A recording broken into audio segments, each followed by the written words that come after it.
Assalamu alaikum to all the wonderful students here. So in this particular video we are going to continue the series of CS 610 that is computer networks और इंशाल्लाह जो है वो हमने final term preparation का next part जो है वो डिस्कस करना है which is going to start from lecture number 37. So make sure to stay tuned till the end of the lecture, and if you are new to this channel then don't forget to subscribe and hit the bell icon as well. सबसे पहले आपके पास आ जाता है lecture number 37 which is net. अब net क्या है? Network address translation. अब net basically है क्या, ये कैसे वर्क करती है, इसकी क्या टाइप्स हैं या क्या अपडेट्स और वर्जन्स हैं, इनको हम with the passage of chapters हम इंशाल्लाह डिस्कस करेंगे. यहाँ पे फ़िलहाल बात आपके पास आ जाती है कंजेशन कंट्रोल की. अब कंजेशन कंट्रोल क्या होता है कि ये इस चीज़ के लिए होता है कि हम आपका पहले से ही कोई नेटवर्क जो है वो कंजेस्टेड है, पहले से ही वो फिल हुआ हुआ है, फेडअप हुआ हुआ है, उसमें और कोई जगह नहीं बची, और फिर भी जो है वो सेंडर कहे कि नहीं मैंने तो और डेटा सेंड करना है. अगर मीडियम पे और रिसीवर की साइड पे जगह ही नहीं है डेटा को रिसीव करने की और डेटा को पास करवाने की, फिर भी अगर सेंडर जो है वो मज़ीद पैकेट्स मज़ीद डेटा ग्राम्स भेजता रहे, तो हम कहते हैं कि नेटवर्क जो है आपका वो कंजेस्टेड हो गया. ठीक है, तो उस कंजेस्टेड नेटवर्क को ठीक करने के लिए जो हम मैकेनिज़्म लगाते हैं उसको कहते हैं कंजेशन कंट्रोल. ठीक है, और इसको किया कैसे जाता है कि हम विंडो साइज़ को जो है वो फ़ौरन से रिड्यूस कर देते हैं. ठीक है, तो विंडो क्या होती है या विंडो साइज़ क्या होता है, तो मैंने आपको बताया था कि मैक्सिमम एक लिमिट या साइज़ जो डेटा का होता है कि भाई सेंडर इतना सेंड कर सकता है और रिसीवर एक वक्त में एक सेशन में जो है वो इतना रिसीव कर सकता है. तो कंजेशन कंट्रोल को अवॉइड करने के लिए हम क्या करते हैं, हम फ़ौरन से विंडो का साइज़ कर देते हैं रिड्यूस. एक तो गई ये बात. फिर नेक्स्ट आ जाता है टीसीपी सेगमेंट का फॉर्मेट. अब जैसे हमने कहा था ना कि सेंडर डेटाग्राम भेजता है, सेंडर मैसेज भेजता है. सो अगर टीसीपी ट्रांसमिशन कंट्रोल प्रोटोकॉल की बात करें तो मैसेज जो है ना उसको कहते हैं सेगमेंट. ठीक है, जहाँ ये लिखा हुआ है TCP uses the term segment to refer to a message. अब again as I have already told you a number of times कि आपने इस तरह के फॉर्मेट्स को, इस तरह के पैटर्न्स को, टेबल्स को आपने कैसे याद रखना है कि आपने जो है वो इन सब ये जो भी चीज़ें लिखी हुई हैं source port, destination port, then sequence number, acknowledgement number, इन सब को आपने देख लेना है कि अच्छा टीसीपी के सेगमेंट फॉर्मेट में ये चीज़ें हैं, फिर यूडीपी में ये हैं, डेटाग्राम में ये हैं. तो इससे क्या होगा कि शॉर्ट या लॉन्ग क्वेश्चन में इस तरह से आ जाता है आपके पास कि ये सारे आपके दिए होंगे और इसमें से जो हैं वो 2-3 किसी और मैसेज फॉर्मेट के होंगे. तो आपने जो है वो आइडेंटिफाई करना होगा कि इसमें से टीसीपी सेगमेंट का कौन पार्ट है और कौन जो है वो पार्ट नहीं है. ठीक है, अच्छा अब ये तो बात हो गई टीसीपी के सेगमेंट फॉर्मेट की. Now let's continue the discussion of net. जो मैंने आपको बताया था कि नेटवर्क एड्रेस ट्रांसलेशन जो है वो हमने देखनी है. तो नेटवर्क एड्रेस ट्रांसलेशन जो है वो बेसिकली एक्सटेंशन है ओरिजिनल एड्रेसिंग स्कीम की. देखें जो आईपी एड्रेसिंग स्कीम थी, जैसे हम कहते थे कि 4 ऑक्टेट्स होंगे, 32 बिट एड्रेस होगा, तो वो चीज़ें बहुत ज़्यादा एग्जॉस्ट कर रही थी, नेटवर्क को कंजस्टेड कर रही थी. क्यों? क्योंकि अगर आपके पास कोई लार्जर ऑर्गेनाइजेशन है, उसमें तो बहुत सारे कंप्यूटर्स हैं, बहुत सारे डिवाइसेस हैं, बहुत सारे सिस्टम्स हैं, तो सिर्फ वो 32 बिट्स का जो आईपी एड्रेस है वो स्कीम काफ़ी नहीं थी. तो उसको किसी तरह एक्सटेंड करने के लिए जो है वो नेट इंट्रोड्यूस करवाया गया.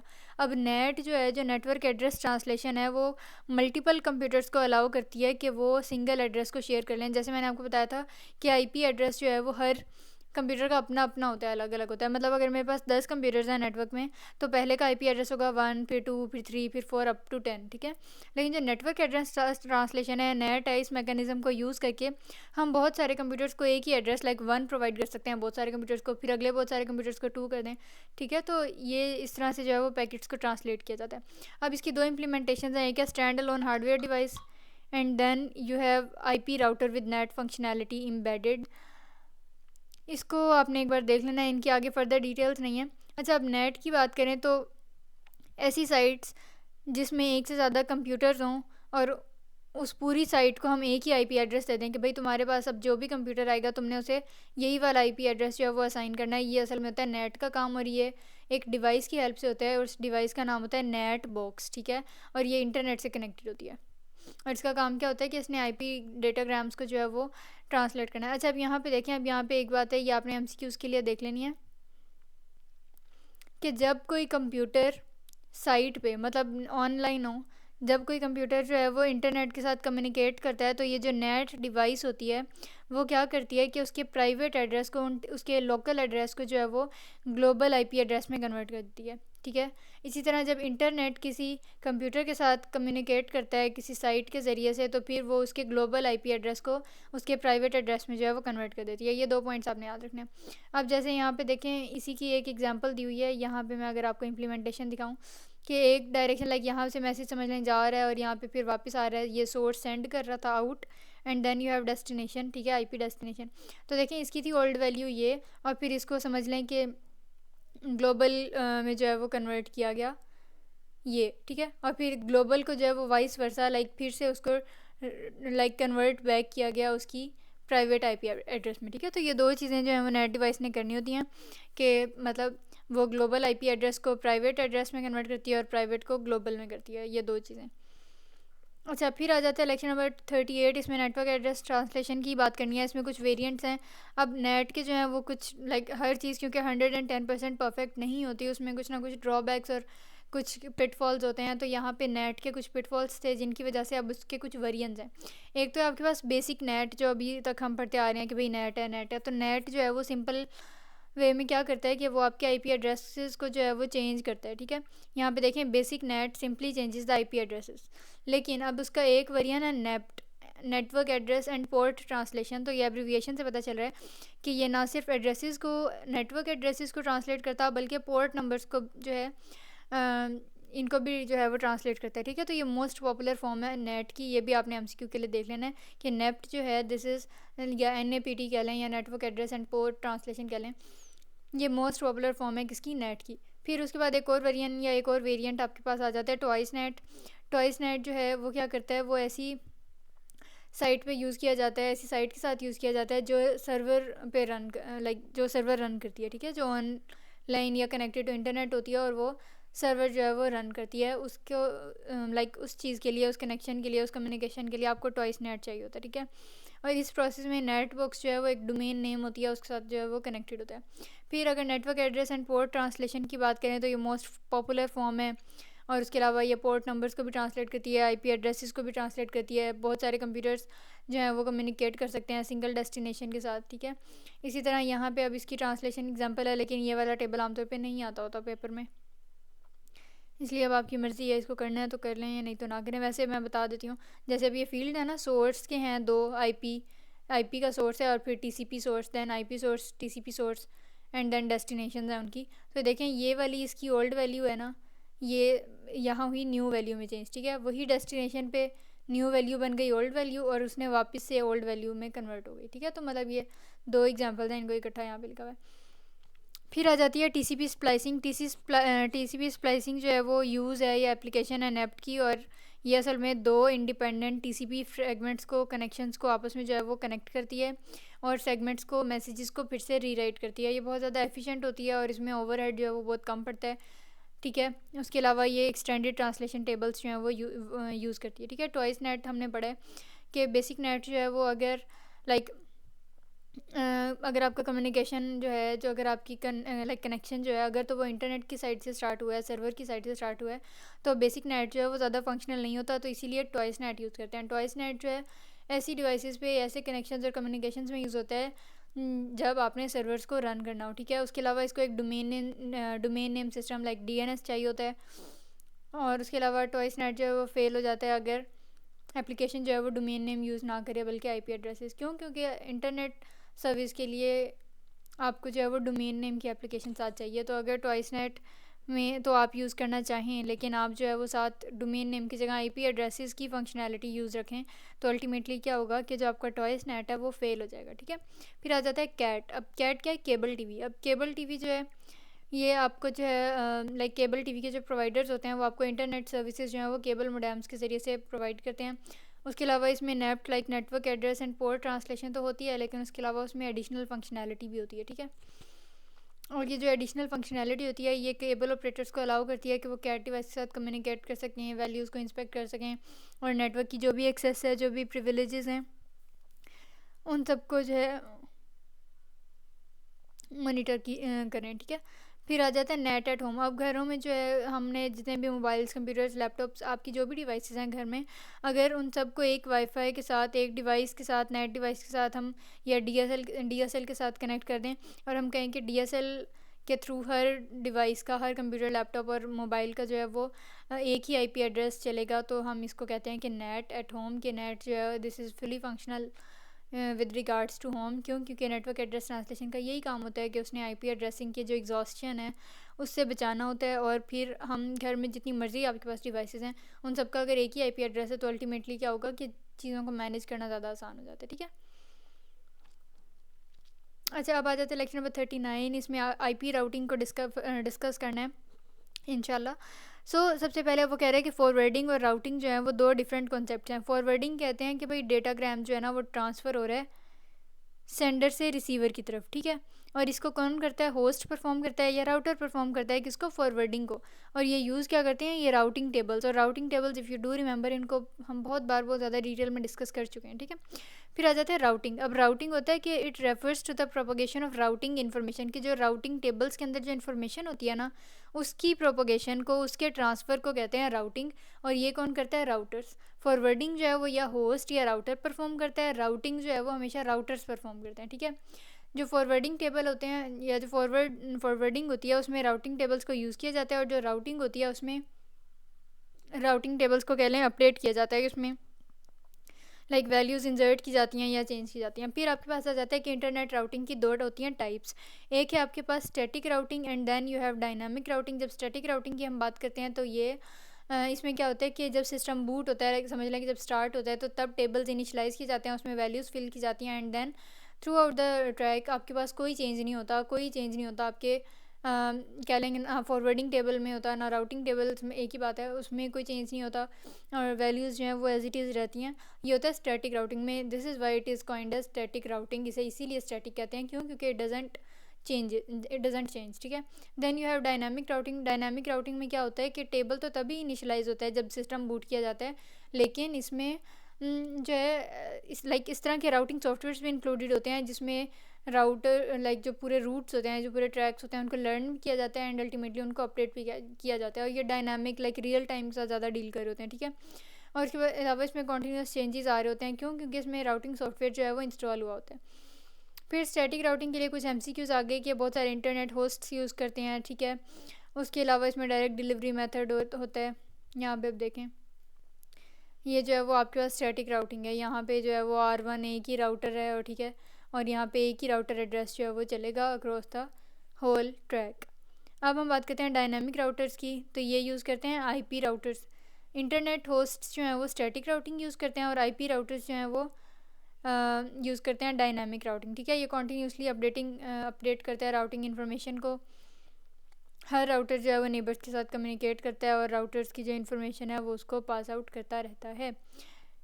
अच्छा जी, अब आपके पास लेक्चर नंबर आ जाता है 40। अब इसमें आता है routing in the global internet. अब देखें, राउटिंग जो है वो प्रोपोगेशन है of the information of routing tables, ठीक है। जो भी आपके पास राउटिंग टेबल्स थे उनके अंदर जो इन्फॉर्मेशन थी उसके प्रोपोगेट करने को हम कह रहे थे कि भाई ये डायनामिक राउटिंग है या ओवरऑल राउटिंग है, ठीक है।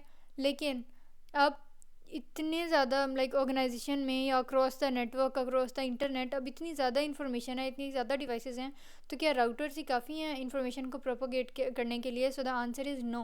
क्यों? क्योंकि routers are not much enough कि वो पूरे इंटरनेट को जो है वो अपने अंदर समेट सकें, अपने अंदर जो है वो क्लस्टर कर सकें, ठीक है। तो क्या होता है कि as the route information protocol allows one router to exchange routing information with another, however this scheme can not scale to the entire internet, के पूरे इंटरनेट को कोप अप करने के लिए ये जो राउटिंग है ये काफ़ी नहीं है। क्यों? क्योंकि अगर सारे राउटर्स जो हैं वो इन्फॉर्मेशन एक्सचेंज करने लग पड़ें तो क्या होगा कि जो ट्रैफिक होगी उससे आपके इंटरनेट की बैकबोन जो बेस है वो जो है वो ओवरवेलम हो जाएगी, बहुत ज़्यादा उसमें ट्रैफिक हो जाएगी और कंजेशन जो है नेटवर्क जो है वो कंजेस्टेड हो जाएगा, ठीक है। तो इस प्रॉब्लम को सॉल्व करने के लिए डिफरेंट ग्रुप्स बनाए जाते हैं, जिस हर ग्रुप को हम कहते हैं ऑटोनोमस सिस्टम, ठीक है। ऑटोनोमस मींस खुद मुख्तार या इंडिपेंडेंट। तो ऑटोनोमस सिस्टम अगेन आपके पास ये बहुत इंपॉर्टेंट टॉपिक है from short and long and from MCQs, ये आपने अच्छे से देख लेना है। Autonomous system can be thought of a set of networks and routers under one administrative authority. कि अब इंटरनेट है, अब उस पर इतने सारे नेटवर्क्स, इतने सारे राउटर्स हैं, तो अगर आप सेट बना लें उन नेटवर्क्स और राउटर्स के, एक सेट जो है वो ऑटोनोमस सिस्टम कहलाएगा, फिर अगला सेट ऑटोनोमस सिस्टम कहलाएगा, ठीक है। उस सिस्टम में कंप्यूटर्स भी होंगे, नेटवर्क्स भी होंगे, राउटर्स होंगे, सारा कुछ होगा, लेकिन हर ऑटोनोमस सिस्टम अगले से इंडिपेंडेंट होगा, अगले से उसे फ़र्क नहीं पड़ेगा, सब फ्रीली वर्क करेंगे। अब ये टर्म जो है वो फ्लेक्सिबल है।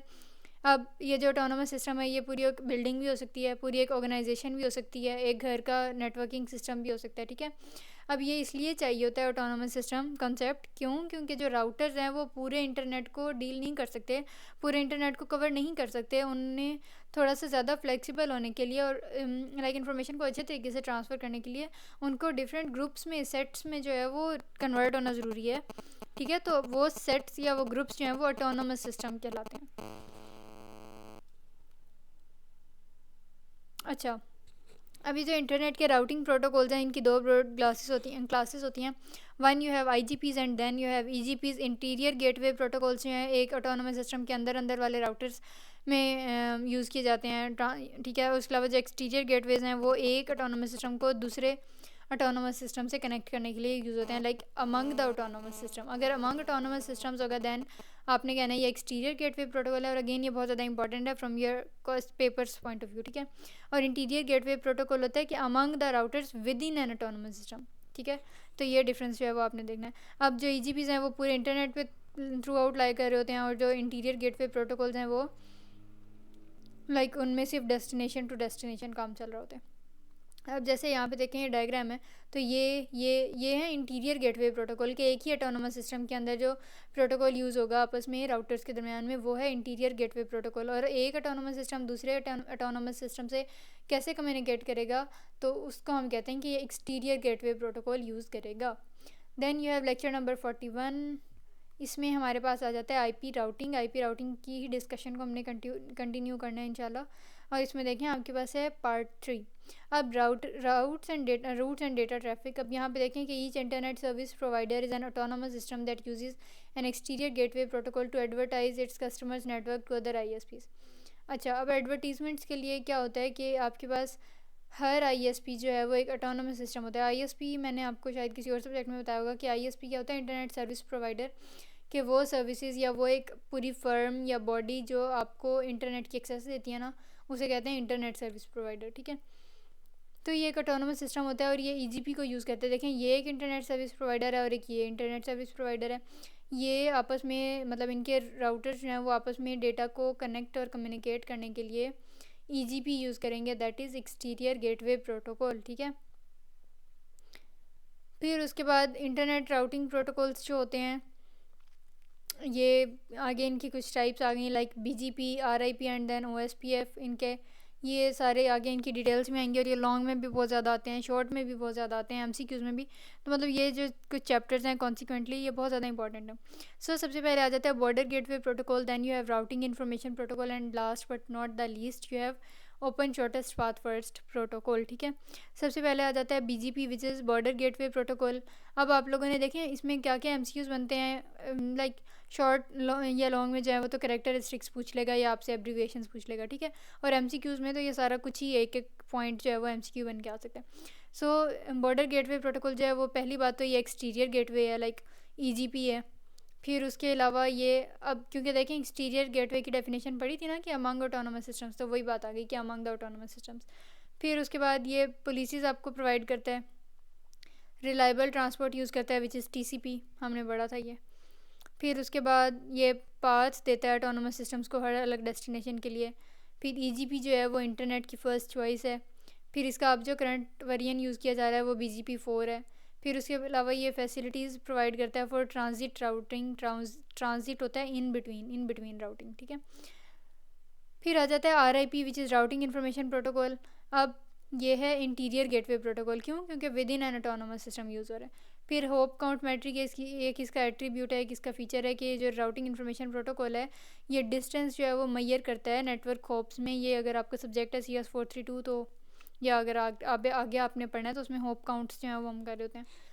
तो इसमें बेसिकली क्या होता है कि हर नेटवर्क की जो होप्स होती हैं काउंट करने के लिए हम होप काउंट मैट्रिक यूज़ करते हैं, और इसमें RIP जो है वो यूज़ किया जाता है। ऊपर जो BGP था वो TCP यूज़ कर रहा था, ये UDP यूज़ करता है, ये ओवर लैन यूज़ किया जाता है, ठीक है। इसका जो वेरिएंट 1 है वो हार्डवेयर ब्रॉडकास्ट यूज़ करता है, और इसका जो वेरिएंट 2 है वो डिलीवरी वाया मल्टीकास्ट, ठीक है। ये चीज़ें बस आपने याद रखनी है। इसके अलावा ये एडवर्टीजमेंट्स में यूज़ होता है डिफ़ॉल्ट राउट प्रोपोगेशन के लिए। उसके अलावा एक ऑर्गेनाइजेशन जो है वो राउटिंग इन्फॉर्मेशन प्रोटोकॉल यूज़ कर सकती है अगर उसने कोई डिफ़ॉल्ट ट्रैक अगर इंस्टॉल करना है। उसके अलावा ये डिस्टेंस वेक्टर एल्गोरिदम यूज़ करता है, और उसके अलावा ये होस्ट्स को पैसिवली लिसन करता है और लाइक लिसन करके और फिर एक्टिवली उनके राउटिंग टेबल्स को अपडेट करता रहता है, ठीक है। अच्छा जी, अब आ जाता है 42 लेक्चर, ये है आईपी राउटिंग का और इसका हमने पार्ट 4 देखना है। अब इसमें इलस्ट्रेशन देखें। अब अगेन मैं आपको बता चुकी हूँ इसमें क्या क्या करना है, लेकिन ऊपर वाले इतने इंपॉर्टेंट है, ये थोड़ा कम आता है। ये वाला लाइक फिगर, ये वाला जो फॉर्मेट है ये थोड़ा कम आता है, लेकिन फिर भी आपने इसको इग्नोर नहीं करना। यहाँ पे देख लें आईपी एड्रेसेस हैं नेटवर्क्स के, देन आपके पास उनके सबनेट मास्क हैं, नेक्स्ट होप्स हैं, फिर यहाँ पे कमांड है variance must be zero, distance and all that stuff, ठीक है। वेल अब आपके पास आ जाता है OSPF, open shortest path first. अब जैसे जैसे वो कह रहे हैं कि इंटरनेट ने जैसे जैसे ग्रो किया तो ऑर्गेनाइजेशंस ने भी ग्रो किया, तो फिर जो लार्ज इंटरनेट सर्विस प्रोवाइडर्स थे वो बनने लगे। लाइक इंटरनेट सर्विस प्रोवाइडर, मैंने आपको बताया ना कि कोई भी बॉडी है जो आपको इंटरनेट की सर्विस देती है। तो जैसे जैसे नेट ने ग्रो किया वैसे वैसे ऑर्गेनाइजेशंस ने ग्रो किया, और जैसे जैसे ऑर्गेनाइजेशंस ने ग्रो किया वैसे वैसे इंटरनेट सर्विस प्रोवाइडर्स ने ग्रो किया, ठीक है। तो अब हर इंटरनेट सर्विस प्रोवाइडर की डिमांड को सैटिस्फाई करने के लिए, सेटिस्फाई करने के लिए, पूरा करने के लिए हमें जो है like internet engineering task force IETF, इसने जो है वो एक नया प्रोटोकॉल बनाया, एक इंटीरियर गेटवे प्रोटोकॉल जो एक नया बनाया जिसका नाम था OSPF, that is open shortest path first protocol. अब इसके कुछ कैरेक्टरिस्टिक्स हैं कि पहली बात तो ये है कि ये लाइक आपके पास जो है ये IGP है, like with in an autonomous system काम करता है, ठीक है। फिर उसके बाद ये सपोर्ट आपको प्रोवाइड करता है full CIDR and subnet support के, CIDR mask and then subnet mask जो हैं वो, इन सब की आपको फंक्शनैलिटीज़ यहाँ पे मिल जाएंगी। फिर उसके अलावा ये मैसेज एक्सचेंज जो है वो ऑथेंटिकेटेड और वैलिडेटेड करता है। फिर उसके अलावा ये राउट्स जो हैं वो इंपोर्ट करने में भी हेल्प आउट करता है, और उसके अलावा लिंक स्टेट एल्गोरिदम यूज़ करता है, ठीक है। फिर उसके बाद मल्टी एक्सेस नेटवर्क्स को सपोर्ट करता है। तो मतलब ये इस तरह के पॉइंट्स बना के जो है वो आपने याद कर लेने हैं, ताकि लॉन्ग में पूछे तो भी आपको आ जाए, शॉर्ट में पूछे तो भी आ जाए, एंड अल्टीमेटली MCQs में आएगा तो आपको आना ही चाहिए, ठीक है। क्योंकि अगर MCQs आप अच्छे से अटैम्प्ट कर लें तो पास होने के तो चांसेस बिल्कुल ही कंफर्म हो जाते हैं ना। और अगर आपने अच्छे मार्क्स लेने हैं तो मेक श्योर करें कि आप सब्जेक्टिव भी कर लें अटैम्प्ट। अच्छा, फिर आ जाते हैं OSPF ग्राफ। अब आपके पास ये जो है ना, ये है OSPF ग्राफ, ठीक है। अब इसमें ये जो लाइक ये हैं, ये आपको देखें यहाँ पे मैं आपको बताती हूँ कि networks correspond to edges and routers correspond to nodes. अब यहाँ पे ये जो है ना R1 R2 ये हैं नोड्स, ठीक है, और ये राउटर्स हैं और नोड्स हैं। और ये जो आपको ये एजेस वगैरह नज़र आ रहे हैं, ये जो हैं वो आपके पास नेटवर्क्स हैं, कम्युनिकेशंस हैं, लिंक्स हैं, ठीक है। अच्छा, अब यहाँ पे एक तो ये बात होगी। अब OSPF एरियाज़ या open shortest path first areas कौन से होते हैं? जब एक ऑटोनोमस सिस्टम को हम डिफरेंट एरियाज़ या डिफरेंट डिवीजन्स में डिवाइड करते हैं तो हम कहते हैं कि ये एक OSPF एरिया है, फिर अगला OSPF एरिया है, ठीक है। तो इसमें क्या होता है कि ओवरहेड को रिड्यूस करने के लिए, क्योंकि जैसे जैसे मैंने आपको बताया कि internet service provider like ISP size में इंक्रीज़ कर रहे हैं, तो वैसे वैसे जो है वो ऑटोनोमस सिस्टम्स का साइज़ इंक्रीज़ हो रहा है। तो एक ऑटोनोमस सिस्टम को अगर एफिशिएंटली मैनेज करना आपको मुश्किल लग रहा है तो इसका एक आसान सा हल ये है कि आप उसको डिफरेंट पार्ट्स में, डिफरेंट डिवीजन्स में डिवाइड कर दें, और इनको हम कहते हैं OSPF एरियाज़। तो हर एरिया पहले अपने हिस्से के राउटर्स, अपने हिस्से के नेटवर्क्स की इंफॉर्मेशन को समझ लें, क्या करता होगा, समराइज़ करता है, और फिर उसे अगले ट्रैक पे जो है वो सेंड कर देता है, ठीक है। So this was all about from lecture number 37 to 42। इसमें अगर कोई भी क्यूरी या कन्फ्यूजन हो so you can always drop a comment, and if you are new to this channel then don't forget to subscribe and hit the bell icon as well. See you soon, till then खुदा हाफिज़।